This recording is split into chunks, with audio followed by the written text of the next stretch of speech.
오늘은 성령의 9가지 열매 두 번째 시간으로요, 희락에 대해서 함께 배우도록 하겠습니다. 요즘 희락이라는 말을 잘 안 쓰죠.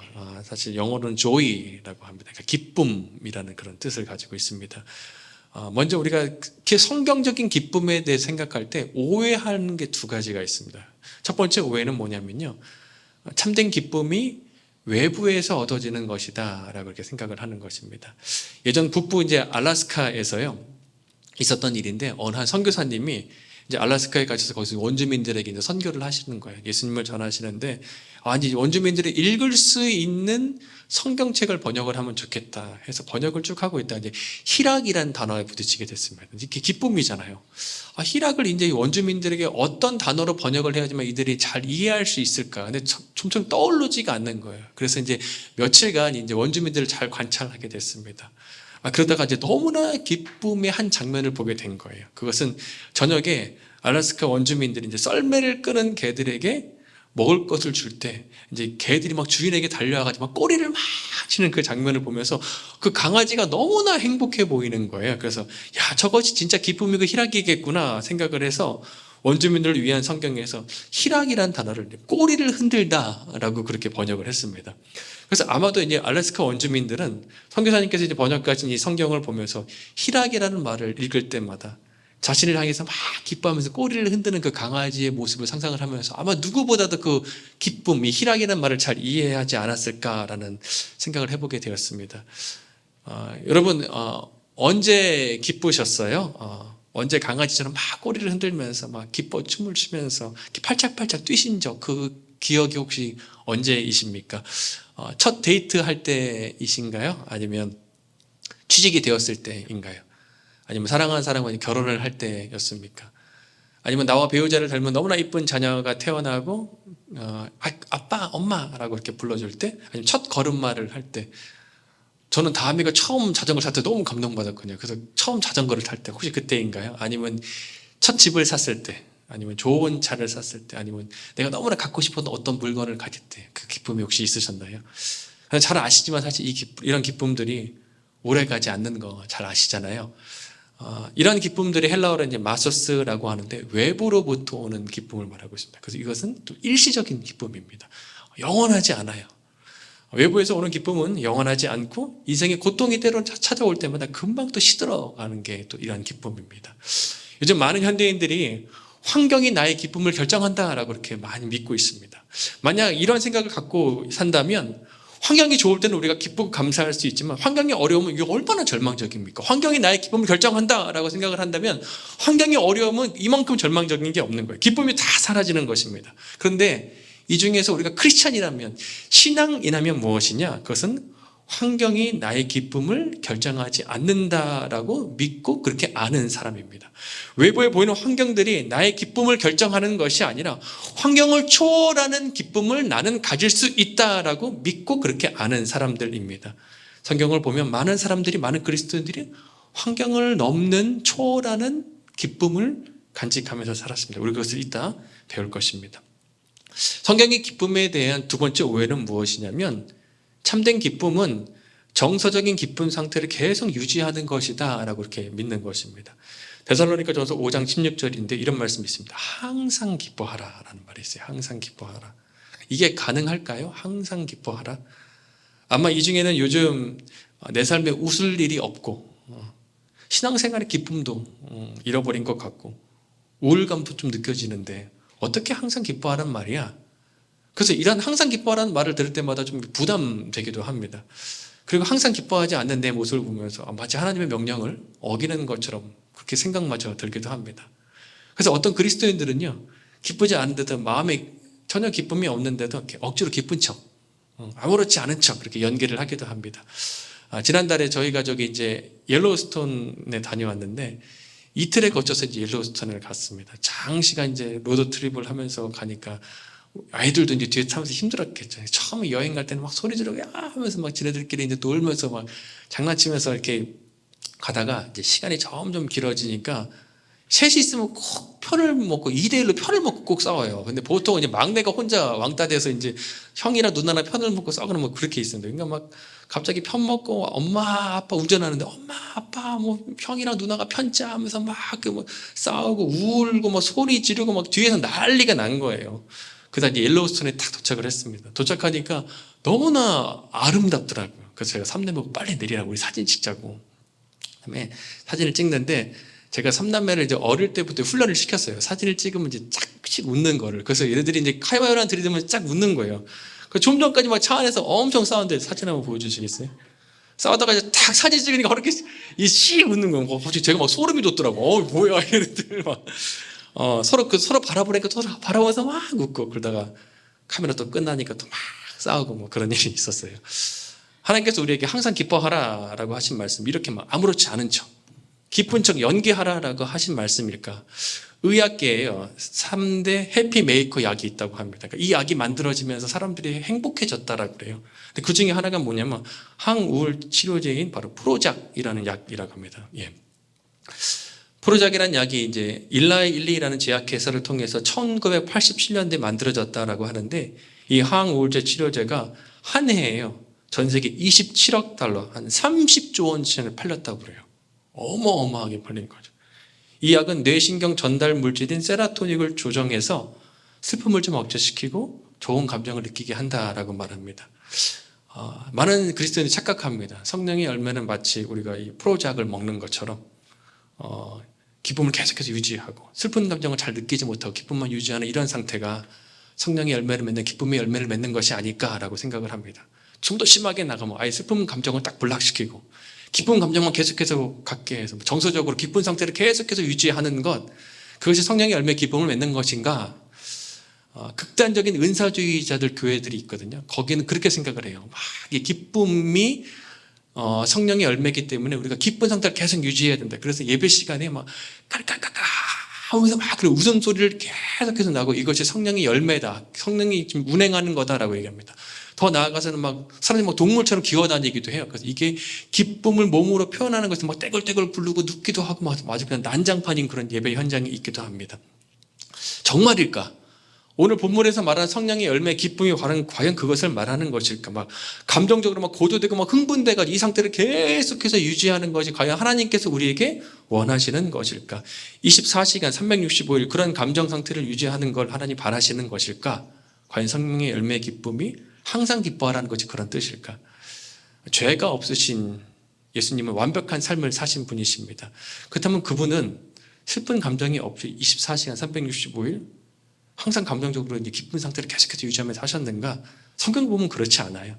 예수님도 아픔을 느끼셨고 더 나아가서 슬퍼하시면서 눈물도 흘리셨고 악한 자들에게 막 의로운 분노를 내기도 하셨습니다. 예수님이 막 조증 환자처럼 막 하면서 계속 그런 상태를 유지했던 게 아니다라는 거예요. 성령님도 마찬가지예요. 신학자인 박영동 교수님께서 성령님을 이렇게 설명했습니다. 대개 성령으로 충만한 삶에는 기쁨이나 평강 같은 행복한 감정이 가득할 것이라고 생각한다. 그러나 성령으로 충만한 삶에는 기쁨과 슬픔, 감격과 탄식, 항상 상반되는 감정이 교차하면서 공존한다. 성령으로 충만할수록 탄식과 슬픔도 더 깊어진다. 성령으로 충만하면 이러한 탄식이 없어지리라는 잘못된 기대가 가장 큰 탄식거리다. 이 탄식이 없을 때 우리의 기쁨은 매우 이기적이고 거짓된 감정이 될 수 있다. 영적으로 어둡고 타락한 시대에 성령님이 말할 수 없는 탄식으로 슬퍼하는 것처럼 그 성령으로 충만한 사람도 이 세상에서 탄식한다라고 얘기를 했어요. 성령님도 지금 이 시대에 세상의 악함을 보시면서 너무나 많은 사람들이 하루아침에 사고로 죽어가는 모습들을 보면서 너무나 많은 악이 행행하는 모습을 보면서 탄식하고 계시고 성령에 충만한 사람도 같은 마음으로 탄식할 수 있다는 것이죠. 그러니까 기쁨의 오해 중에 하나는 뭐냐면 그것은 우리가 계속해서 기쁨을 유지하는 상태, 그 성경에서 말하는 기쁨은 아니다라는 것입니다. 그렇다면 성경에서 말하는 기쁨은 무엇일까? 그것은 참된 기쁨은 구원의 우물에서 기쁨을 얻어가는 것입니다. 외부가 아니라 내 안에 구원의 우물에서 기쁨을 쏟아내는 것입니다. 성령의 열매에서 희락, 기쁨의 헬라어가요 카라입니다. 우리가 하는 카라, 그것이 기쁨이라는 뜻입니다. 근데 이 카라의 어원은요, 카리스에서 나왔는데 그것은 바로 은혜라는 것입니다. 그러니까 기쁨과 은혜는 동시에 같이 가는 것입니다. 그러니까 참된 기쁨은 은혜에서 우리가 얻을 수 있습니다. 여러분, 은혜라는 게 뭐예요? 소망 없는 내 인생에 예수님께서 찾아와 주셔서 내 손 꽉 잡아주신 그 은혜입니다. 슬픔과 절망의 죄 속에서 나를 구원해 주시고 용서해 주신 것이 은혜입니다. 예수님께서 나의 주인이 되어 주셔서 내 인생을 끝까지 책임져 주시겠다고 말씀해 주시고 인도해 주신 것이 은혜입니다. 나에게 새 생명, 새 인생을 선물해 주신 것이 은혜예요. 그 은혜 안에서 우리는 참된 기쁨을 발견할 수 있다라는 것입니다. 초대 성도들이 그랬습니다. 초대 크리스찬들이 1세기 때 예수님을 믿는다라는 것은요, 그냥 박해의 길로 들어선다, 고생길로 들어선다라는 것과 같은 뜻입니다. 환경적으로 내가 이득될 수 있는 게 아무것도 없는 상황입니다. 신앙이 생긴다는 것은 곧 나에게 기쁨을 잃어갈 수 있고 슬픈 미래가 계속해서 맞닥뜨릴 수 있다는 그런 상황입니다. 그런데 사도행전 2장 46절에서 누가는 초대교회 성도들을 이렇게 묘사합니다. 우리 함께 한번 읽어볼까요? 사도행전 2장 46절. 제가 읽어드리겠습니다. 날마다 마음을 같이하여 성전에 모이기를 힘쓰고 집에서 떡을 떼며 기쁨과 순전한 마음으로 음식을 먹고. 이들이 뭐라고 말하냐면 기쁨이란 단어가 나와요. 이들이 항상 함께 모여서 교제하고 예배하는데 그들 마음 가운데 기쁨이 있었다라고 말합니다. 놀랍지 않나요? 환경이 녹록지 않은데, 신앙 때문에 지금 박해받고 있는데, 심지어 죽임을 당하는 사람들도 있고 내가 그 다음 차례가 될 수도 있는 상황인데 어떻게 그런 상황에서 이들이 기뻐할 수 있는 것이지? 연기하는 것입니까? 아무런 이득이 없는데 모토록 이들이 연기를 하겠어요? 이 기쁨은 그들 안에서 예수님께서 심어 놓으신 마르지 않는 구원의 샘에서 길러 올라진 기쁨입니다. 외부에서 오는 기쁨이 아니라 하나님께서 나를 구원해 주시고 내가 하나님의 자녀가 된 그 구원의 감격에서 끌려 올려진 기쁨이에요. 춘향전 보게 되면 이도령이 이제 갔다가 돌아오잖아요. 실패해서 돌아오잖아요. 춘향이가 얼마나 이게 황당해요. 근데 이도령이 거지 같은 옷 입고 돌아다니면서 있고 또 사람들에게 비난도 받고 변사또한테만 무시도 당하고 그렇지만 그런 어려운 환경에서도 그가 아무렇지 않은 거예요. 왜 그럴까요? 그 가슴에 마패가 있었기 때문이에요. 마패가 있었기 때문에 그 어려운 환경을 이길 수 있었던 것처럼, 암의 거사였던 것처럼 우리가 어려운 환경 가운데서 이 환경을 이길 수 있는 것은 내 안에 주님께서 주신 구원의 기쁨과 감격과 또 내가 하나님의 자녀라는 그 정체성 때문입니다. 이것이 초대교회 성도들이 가진 기쁨이었고 성경에서 우리에게 말하는 기쁨입니다. 이미 말씀드린 것처럼 성령의 열매의 기쁨은 슬픔이 없는 감정의 기쁜 상태, 흥분된 상태를 계속해서 유지하는 것을 말하는 것이 아니에요. 이 세상 살면서 때로 우리가 마음 상하기도 해요. 때로는 주저앉은 내 모습을 보기도 하고 때로는 너무나 놀라서 눈물도 흘리지만 그럼에도 불구하고 구원의 예수님께서 나에게 주신 소망이 있기 때문에 내가 다시금 힘을 내서 훌훌 털고 일어날 수 있는 것, 이것이 바로 구원의 우물에서 내가 기쁨을 끌어올리는 것입니다. 옛날 찬양 중에 이런 찬양이 있어요. 내게 강 같은 평화, 내게 강 같은 평화 있는데 거기 3절이 이렇게 나옵니다. 내게 샘솟는 기쁨, 내게 샘솟는 기쁨, 내게 샘솟는 기쁨 넘치. 기쁨이 외부에서 오는 게 아니라 내 안에서 샘솟는 기쁨이 있기 때문에 넘쳐난다. 이것이 그리스도인의 기쁨입니다. 그리스도인은 외부에서 오는 기쁨이 다가 아니라 그리스도는 외부에서 오는 기쁨 외에 내 안에 샘솟는 기쁨이 있을 수 있다. 그렇기 때문에 환경이 나의 기쁨을 온전히 결정하지 못한다라고 아는 사람들입니다.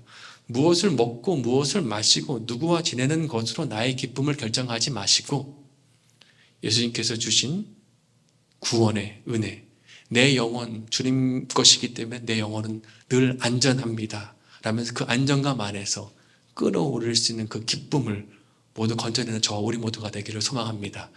두 번째는요, 참된 기쁨은 부활하신 예수님 안에서 얻는 기쁨입니다. 요한복음 16장 16절에서 예수님은 제자들에게 내가 조금 있으면 너를 보지 못할 것이다. 그러나 조금 있으면 내가 너 다시 만날 수 있어 라고 얘기를 해요. 조금 있으면 보지 못한다라는 것은 내가 이제 십자가에 못 박혀 죽게 될 거다라는 것입니다. 그렇지만 조금 있으면 나를 다시 볼 수 있어라는 것은 내가 십자가에서 다시 부활해서 너를 만날 수 있어라는 거예요. 그러면서 하신 말씀이 22절 말씀인데 우리 함께 한번 읽어보겠습니다. 시작. 이와 같이 지금 너희가 근심에 쌓여 있지만 내가 다시 너희를 볼 때에는 너희의 마음이 기쁠 것이며 그 기쁨을 너희에게서 빼앗을 사람이 없을 것이라.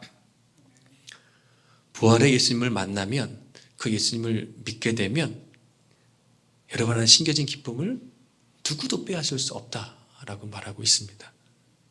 여러분 한 명 한 명 여러분 안에 죽음에서 부활하신 예수님이 지금 살아 계십니다. 어떤 인간도 이기지 못하고 극복하지 못한 그 강력한 인생의 최고의 문제, 그 죽음의 문제를 이기시고 부활하신 그 예수님이 지금 여러분 안에 살아 계시다라는 거예요. 우리가 그 부활의 예수님이 내 안에 있기 때문에 그 주님께서 나에게 주시는 부활의 능력으로 내가 이겨낼 수 있기 때문에 내 안에 기쁨이 다시 회복될 수 있는 것입니다. 기쁨이 사라졌을 때 내 안에 계신 예수님이 있기 때문에 그 안에서 내 우물에서 또 기쁨을 끌어올리는 것입니다. 바울은 빌립보서 3장 1절에서 주 안에서 기뻐하라 라고 말하는데요. 여기서 주는 누구냐면 10절 11절 보게 되면 부활의 예수님을 말하고 있어요. 그러니까 3장 1절을 의역하면 주 안에서 기뻐하라 라는 말을 달리 말하면 죽음에서 부활하신 그 예수님 안에서 기뻐하라 라는 그런 뜻을 가지고 있습니다. 세계에서 가장 값비싼 땅 중에 하나가 바로 미국 맨하튼이잖아요. 원래는 이제 주인인 인디언 추장이 너무나 쓸모없는 것 같아 라면서 24달러에 이제 이 땅을 팔았다라고 합니다. 그래서 네덜란드 상인에게 팔았어요. 그래서 네덜란드인들이 이제 자신들의 새로운 땅이다라고 해서 뉴 암스테르담이라고 이름을 지었습니다. 근데 후에 이제 영국인들이 그 땅을 인수를 하게 되었습니다. 그래서 새로운 요크다라고 해서 뉴욕이라고 이렇게 이름을 지었습니다. 그리고 자신들의 정체성을 심으면서 그 땅을 발판으로 그들이 일어나기 시작을 했습니다. 한편 내가 너무 손해보고 파는 것 같은데 라고 생각한 이제 인디언들이 계속 이제 본전 생각이 나서 이제 그 땅에 들어와서 계속 문제를 막 일으키기 시작을 했어요. 그래서 이제 유럽인들이 그 땅 주변에 이제 월을 치기 시작을 했습니다. 이제 후에 이제 그 벽을 무너뜨리고 길을 만들었어요. 그래서 이제 월스트리트가 되었습니다. 월스트리트는 지금의 전 세계 금융이 들어오고 모든 경제의 중심지가 되기도 했습니다. 벽이 길이 됐습니다. 우리가 인생에서 벽을 만날 때가 있습니다. 그러나 이때 죽음에서 부활하신 예수님이 내 안에 살아 계시고 죽음에서 부활하신 예수님의 권능이 우리와 함께 해 주실 때 우리는 모든 벽들을 월스트리트로 만들 수 있습니다. 그리고 다른 사람들이 우리의 모습을 볼 때 우리의 모습을 보면서 이렇게 얘기하는 거예요. 야, 저 사람 어떻게 이런 상황에서 어떻게 다시 살아날 수 있지? 저 사람 어떻게 이런 상황에서 다시 일어설 수 있지? 죽음에서 부활하신 예수님이 우리와 함께 계시기 때문입니다. 그렇기 때문에 여러분 낙심하지 마십시오. 부활의 예수님이 지금 여러분 안에 살아계시고 지금도 함께하고 계시다라는 것입니다. 설교의 결론을 맺겠습니다. C.S. 루이스 유명한 기독교 작가인데 제가 너무나 좋아해서 제 영어 이름을 루이스라고 줬어요. C.S. 루이스가 쓴 천국과 지옥의 이혼이라는 책이 있는데 거기서 재미있는 상상을 합니다. 이렇게 말해요. 천국에 가게 되면 문을 지키는 천국 문지기가 있는데 그 문지기가 이런 질문을 한대요. 당신은 예수님을 알게 됨으로써 참을 수 없는 기쁨을 가지고 있습니까? 라고 묻는다라고 합니다. 만약 천국 문지기가 여러분에게 이렇게 묻는다라고 하면 여러분 무엇라고 대답하시겠어요? 제 안에 그리고 제 환경에는 여전히 저를 힘들게 하는 문제들이 수두룩합니다. 그러나 그럼에도 불구하고 십자가의 사랑으로 저를 구원해 주신 예수님이 제 안에 계십니다. 환경이 아무리 어려워도 저는 구원의 우물에서 날마다 기쁨을 길어 올릴 수 있습니다. 그리고 내 안에 살아계신 예수님은 죽음에서 부활하신 예수님이십니다. 그 예수님께서 저와 함께 하실 때 저는 모든 상황을 넉넉히 이길 수 있고 웃을 수 있습니다. 이것이 제가 참을 수 없는 기쁨을 가진 이유입니다. 라고 이렇게 고백할 수 있는 저와 우리 모두가 되기를 소망합니다.